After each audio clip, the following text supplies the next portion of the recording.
पाकिस्तान ने भारत को तारीखी शिकस्त दी। भारत ने अपने अवाम को हकीकत से दूर रखा। सेनेटर शिबली फराज का सेनेट पे खिताब, कहा कि दुश्मन ने हमारी सलाहियत तो देख ली है लेकिन फिर भी दुश्मन मक्कार है, हमें अब ज़्यादा मोहतात रहना पड़ेगा।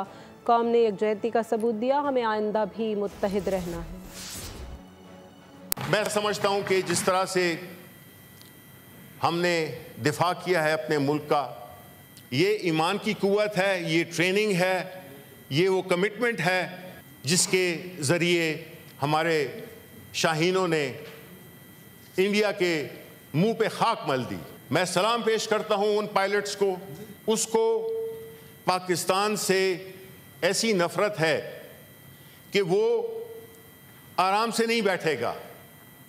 हम ये समझते हैं कि ये कोई क्लोज ट्रांजैक्शन नहीं है, ये एक पर्टिकुलर इंसिडेंट हुआ, वो तो हो गया, लेकिन हमें अब ज़्यादा मोहतात रहना पड़ेगा।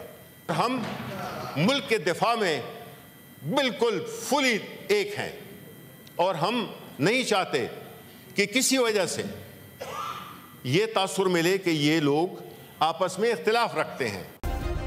सब्सक्राइब करें और बेल दबाएं ताकि कोई खबर रह न जाए।